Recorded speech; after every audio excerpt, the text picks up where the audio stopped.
ऐ ईमान वालो अल्लाह से डरो और सच्चों के साथ हो जाओ।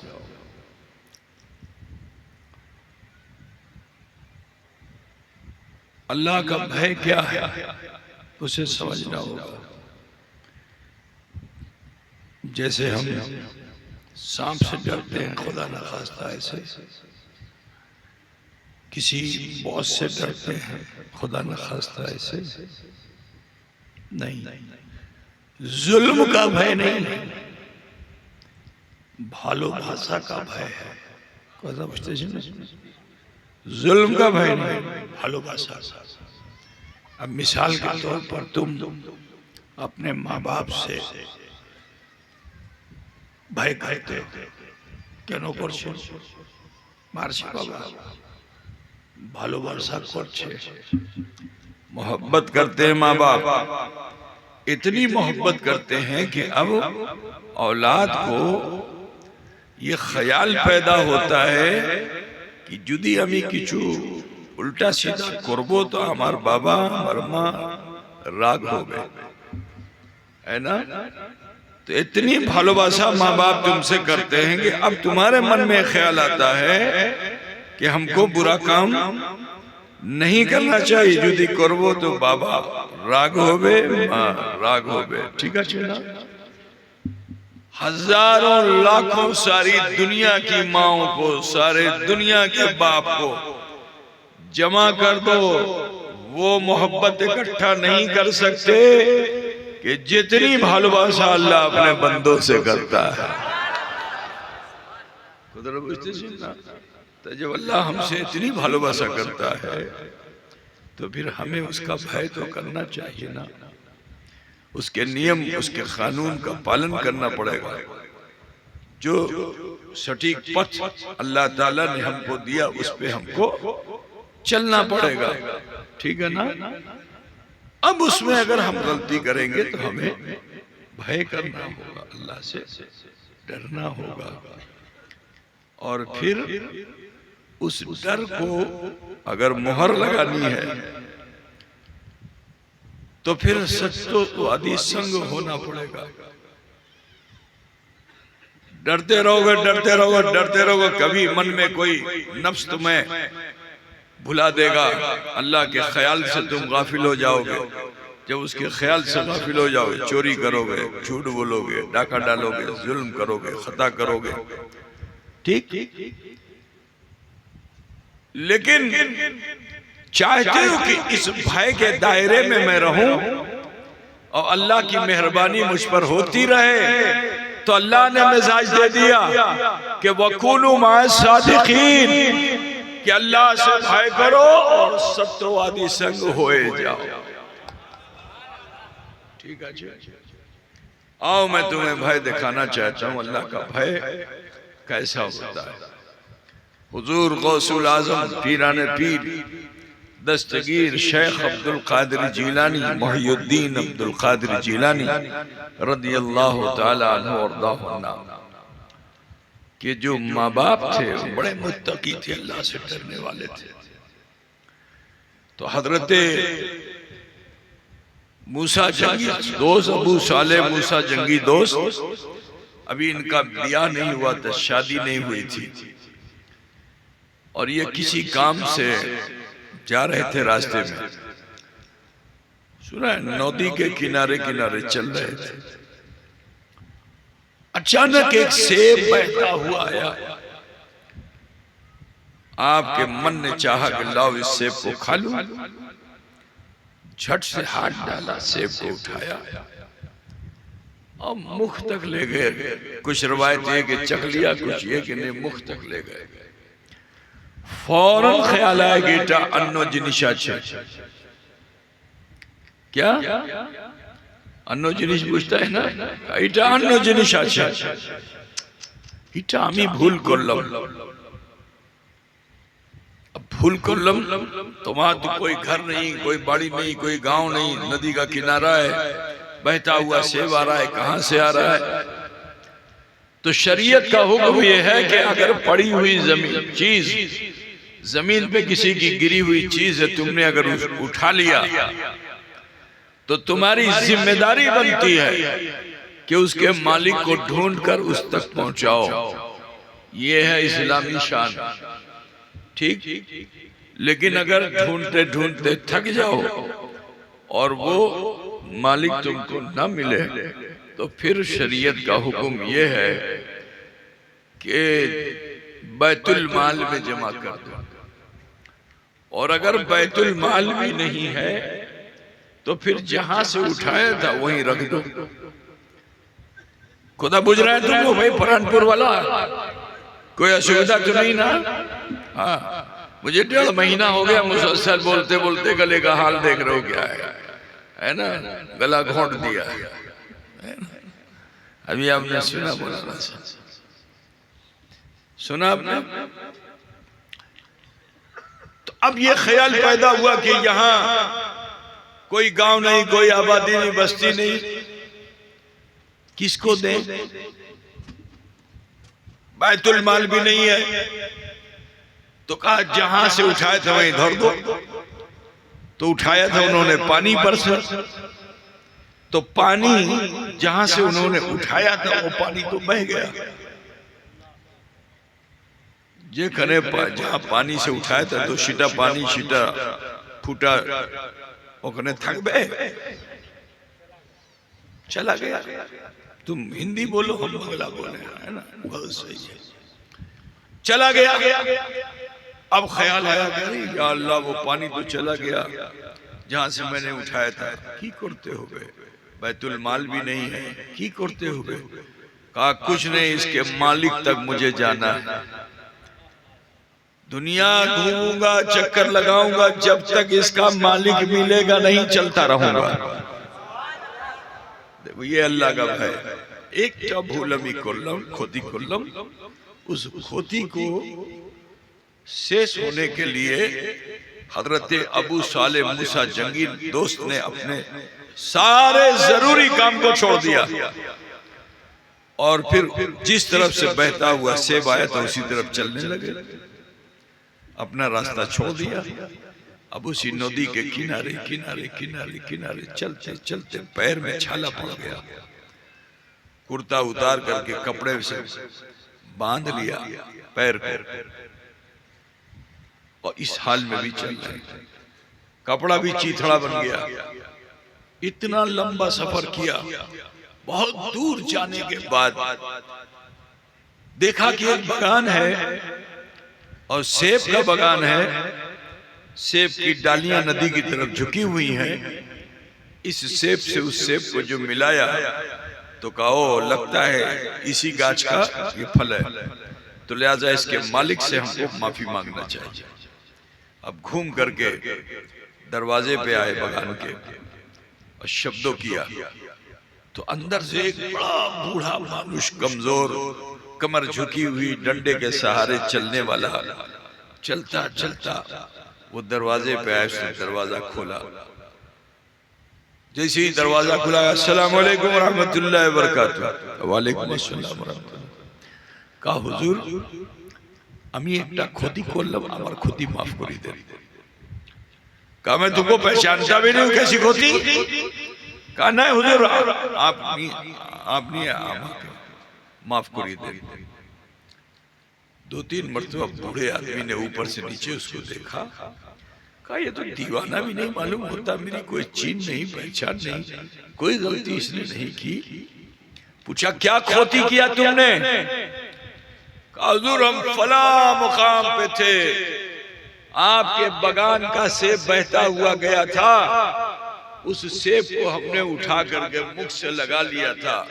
इटा আমি ভুল করলাম হুজুর, আমার ক্ষতি মাফ করিয়ে দেন। बूढ़े आदमी ने देखा, काचा अंदर आशो। अंदर बुलाया, एक जगह जाके वो बैठ गया चौक पे। कहा हुजूर हमार क्षति माफ करिए देन। कहा सुनो एक सूरत है माफ करने की, और क्या? हमारे बगान का माली जो है छुट्टी लेके चला गया है और बगान की सेवा करने वाला कोई नहीं है, तो तुम इसकी सेवा करो, सेवा करो। अगर तुम्हारी सेवा मुझको पसंद आ गई तो तुम्हारी खोती को मैं माफ कर दूंगा। तो गौसे आजम के वालिद ने कहा ठीक है আমি সেবা করব, বাগানের সেবা আমি করব, আমি থালা বানাবো, আমি জল দিব, আমি খাদ দিব, যত কাম বাগান का संपूर्ण আমি করব। ठीक, उस बूढ़े आदमी ने जिम्मेदारी दे दी कि ठीक है अब इस बागान की सेवा तुमको करना है। और बूढ़ा आदमी चला गया, साल भर नहीं आया। एक साल में इतनी सेवा पेड़ की गाछ की कि गाछ भी तनावर हो गया, टहनियों में भी खूब हरा भरा हरी भरी पत्तियां ही नहीं आई, फल भी आ गया। अब जब बेचने का समय आया तो पैकार आया, पैकार आए, एक आए, दो आए, चार आए, 10 आए, अच्छे दाम पे बिक गया सेब। जब सेब बिक गया एप्पल, तो फिर हजरत अबू साले मूसा जंगी दोस्त ने कहा कि हुजूर की अमर खुदी माफ होलो कि नहीं? चुप थाको, चुप थाको, चुप थाको, चुप थाको, আমি বেশি চিন্তিত আছে পরে কথা হবে। एक बात बताओ, अगर किसी को फ्री का नौकर मिल जाए, टका पैसा नहीं देना हो, फ्री का मिल जाए तो उसको वो छोड़ेगा? बोलो भाई, तो फ्री का मिला हुआ तो कहां से छोड़ेंगे? चुप थाको, चुप थाको, আমি বেশি চিন্তিত আছি পরে কথা হবে। ये कह के वो बूढ़ा मानुष फिर चला गया। अब फिर यहाँ वही थाला, वही पानी, वही खाद, सेवा। साल फिर गुजर गया, मालिक नहीं आया। जब साल पूरा हो गया, फल और अच्छा आ गया, बड़ी अच्छी कीमत पे बिक भी गया। जब बिक गया, हुजूर की अमर खुदी माफ होलो ना की? का चुप থাকো, আমি চিন্তিত আছি পরে কথা হবে।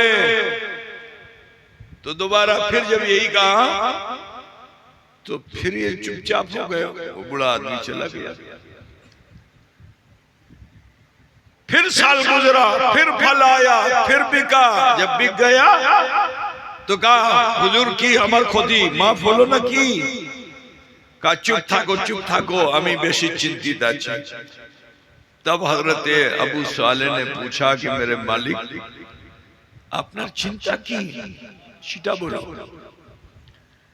हो सकता है कि हम आपकी वो चिंता शेष कर दें। आप बताइए, वो भी सेवा हम करने को तैयार है।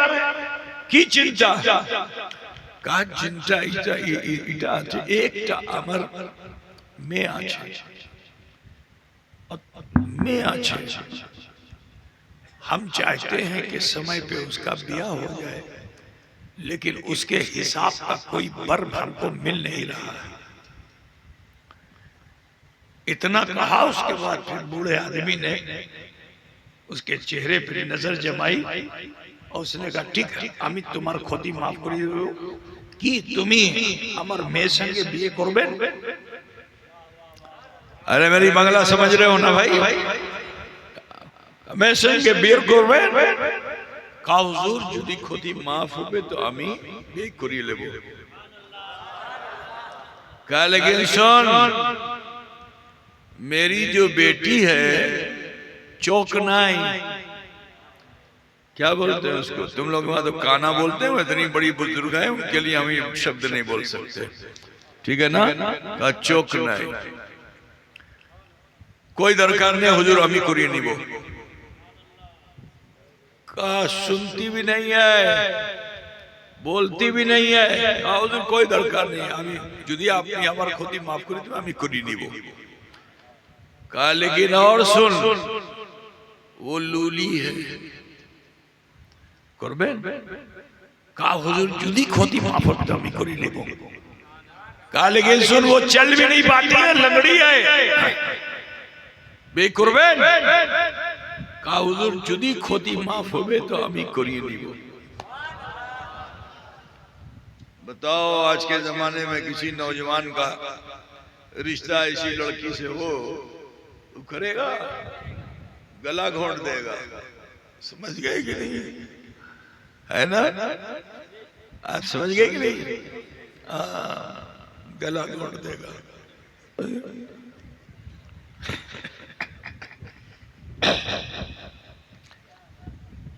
सुन रहे हो ना? लेकिन देखो परहेजगारी ये, तकवा ये। अब निकाह हो गया। जब हजरत अबू सालेह गए बीवी से मिलने के लिए, जैसे ही दरवाजा खोला कमरे में गए, देखा कि एक मुरक्का हसीन सूरत, चांद भी जिनको देख के शर्मा जाए, चेहरे से नूर की शुआ ऐसी निकल रही है कि जो हिजाब पर्दा पड़ा हुआ है वो पर्दा भी हायल नहीं हो पा रहा है उस नूर को रोकने में। चेहरे से ऐसा नूर निकल रहा है कि उस पर्दे से भी छन छन करके रोशनी इतनी कमरे में फूट रही है कि पूरा कमरा बुक़्क़े नूर बना। तकबीर, नारे रिसालत, नारे हैदरी, फैज़ाने गौसे आज़म। आज इस जमाने में अब्बा अम्मा किसी का बियाह करने से पहले लड़के से कहें देखो शादी जिससे हम करने जा रहे हैं जरा वो काली है, थोड़ा मुंह टेढ़ा है, कर लेगा तो तुझे गाड़ी भी मिल जाएगी। अब अगर मजबूर होके भी वो शादी कर ले, अब जब जाए बीवी से मिलने के लिए तो बड़ी सुंदर हो, बोलिए कितना खुश होगा? होगा ना खुश कि तो काली भी नहीं, इसका मुंह भी टेढ़ा नहीं, और गाड़ी भी मिल गई, बाड़ी भी मिल गई, झाड़ी भी मिल गई, सब मिल गया, बड़ा खुश होगा वो, है ना भाई? लेकिन हजरत अबू सालेह वो हैं कि जब पहुंचे देखा हसीन सूरत मुरक्का, निगाहें झुक गई, हया वाले थे। कहा लगता है मैं किसी और कमरे में आ गया, ये मेरी बीवी नहीं है, क्योंकि मेरी बीवी तो अंधी है, मेरी बीवी तो लूली है, लंगड़ी है, ऐसी है वैसी है, ये मेरी बीवी नहीं है। तो झट से मुड़े दरवाजे की तरफ कि चलो दरवाजा खोले और बाहर निकले। अब जो दरवाजा खींच रहे हैं तो खुल ही नहीं रहा, क्योंकि उस बूढ़े मनुष्य ने बाहर से सीकड़ लगा दिया था। बहुत आवाज लगाई, बहुत आवाज लगाई, अरे भाई कोई है दरवाजा खोल दो, कोई है दरवाजा खोल दो। जब थक हार गए कि कोई खोलने वाला नहीं है, कहा या अल्लाह ये रात कैसे पार होगी, रात तो पहाड़ बन गई है, या अल्लाह ये कैसे पार होगी। अल्लाह एक तरफ तो औरत बैठी हुई है, दूसरी तरफ मैं हूं, नफ्स खुदा न खास्ता गालिब ना आ जाए। तो फौरन ही हजरत अबू सालेह ने कहा कि अल्लाह का फरमान है इन्ना सलाता तन्हा अनिल फहशाई वल मुनकर, कि बेशक नमाज तमाम बेहयाइयों बुराइयों से रोक देती है। अगर तुम अपनी इज्जत बचाना चाहते हो अबू सालेह तो कुछ नहीं, मुसल्ला बिछाओ और यादे खुदा में मुस्तगरक हो जाओ। समझ रहे हो कि नहीं? हजरत अबू सालेह मूसा जंगी दोस्त ने मुसल्ला बिछा दिया। अब जो मुसल्ला बिछाया, अल्लाहु अकबर कह के लंबी लंबी सूरतें पढ़ने लगे कि किसी तरह से सुबह हो जाए। अजीजों, उधर बीवी ने भी देखा, वो भी ऐसी वैसी बीवी नहीं थी, वो उम्मुल खैर उनकी कुनियत है, फातिमा उनका नाम है। क्या नाम है? जरा सोचो कि जिसका नाम फातिमा हो और बीवी फातिमा की सिफत लिए हुए हो तो उसका आलम क्या होगा। अजीजों, हजरत उम्मुल खैर सैयदा फातिमा, उन्होंने जो अपने स्वामी को देखा कि वो क़यामुल लैल में हैं, नमाज में चले गए, तो अल्लाह का शुक्र अदा किया, अल्लाह तूने आज मेरी दुआ कबूल कर ली। मैं तुझसे मांगती थी कि अल्लाह मुझको ऐसा स्वामी देना, ऐसा स्वामी देना, ऐसा शौहर देना। आजकल की लड़कियां चाहती हैं कि उसको ऐसा स्वामी मिले कि जो खूब ज्यादा तफरी करने वाला हो, खूब ज्यादा दौलतमंद हो। आज की सोच ये है लेकिन हजरत उम्मुल खैर सैयदा फातिमा अल्लाह से क्या दुआ करती थी कि अल्लाह ए परवरदिगारा ए रब्बे कदीर, मुझे तू ऐसा स्वामी देना कि जो मुत्तक़वे में परहेजगारी में मुझसे ज्यादा हो, उसका तकवा मुझसे ज्यादा हो। तो अल्लाह तेरा शुक्र एहसान है कि तूने मेरा रिश्ता ऐसी जगह किया कि जो मुत्तकी है, परहेजगार है, अल्लाह से डरने वाला है, शुक्र अदा करने के लिए सजदा कर लिया। शुक्राने के सजदे में चली गई। इधर स्वामी क़याम में है और उधर बीवी जो है सजदे में है। सुबह हो गई, सुबह हो गई। अब जो सुबह हुई तो आपने मुसल्ले से हटकर चाह कि लाओ एक मरतबा फिर देखें दरवाजा खुलता है कि नहीं। अब जो खींचा तो दरवाजा खुल गया। भाग करके अपने क्या बोलते हो लड़की के बाप को, बांग्ला में क्या बोलते हो, ससुर, अब्बा भी है ना। क्या बात है, तुम्हारी शादी हो गई क्या? होने वाली है, तैयारी कर रहा है ना। ठीक। ससुर मुशाई बोल रहे मौलाना इधर से, है ना। ससुर के पास पहुंचे, सलाम अलैकुम। हुजूर आपने तो किसी अन्नो कमरे में मुझको भेज दिया था। हुजूर वहां तो कोई अंधी औरत नहीं थी, लगड़ी लूली औरत नहीं थी। हुजूर आपने मेरे ऊपर ये क्या किया? किस इम्तिहान में मुझको डाल दिया था? तो जानते हो वो भी अल्लाह के बहुत बड़े वली थे, उनका नाम था अब्दुल्ला सौमई रज़ियल्लाहु ताला अन्हु।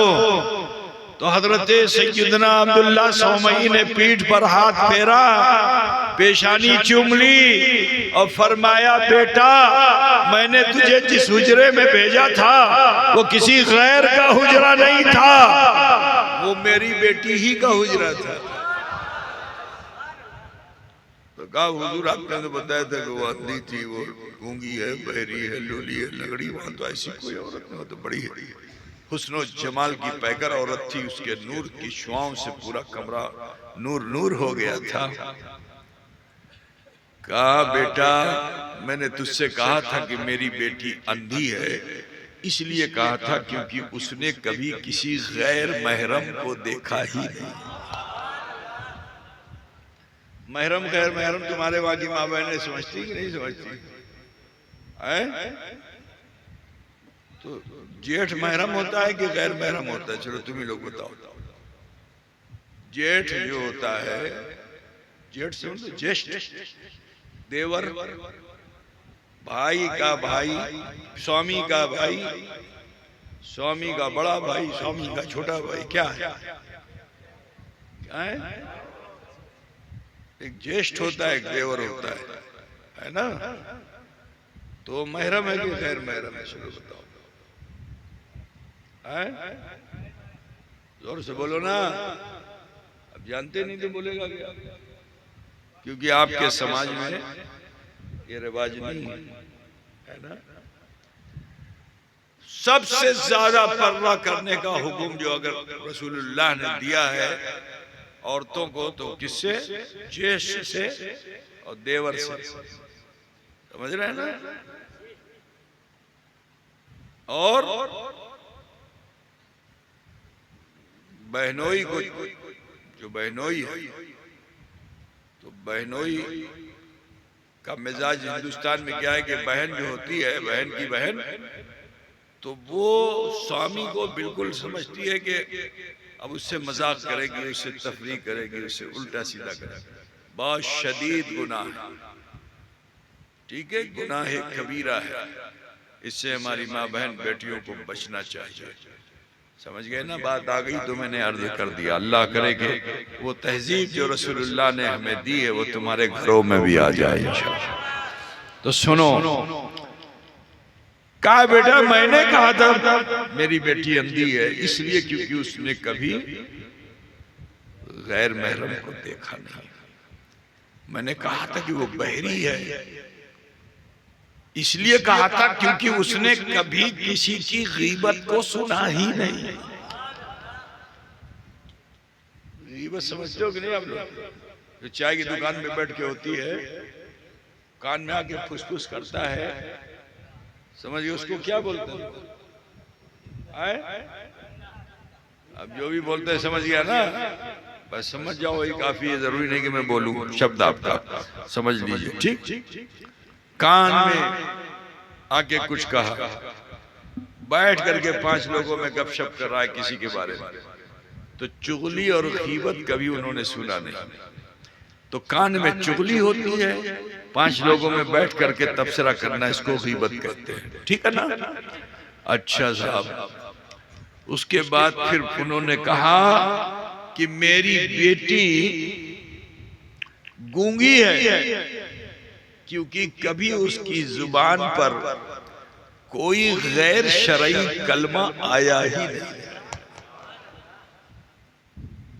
कालूली इसलिए क्योंकि उसने कभी बातिल की तरफ हाथ बढ़ाया ही नहीं। लंगड़ी इसलिए है क्योंकि उसने कभी गुनाह के इरादे से अपने कदम को आगे बढ़ाया ही नहीं है। वो तो जब कदम रखती है तो वही सिराते मुस्तकीम होता है। बिरादरान मिल्लत इस्लामिया, पता पूछ गए ना? तो मालूम क्या हुआ कि जब 2 मुत्तकी आपस में मिलते हैं, 2 मुत्तकी आपस में अगर मिले तो उसका असर जानते हो औलाद के ऊपर होता है। ठीक है ना?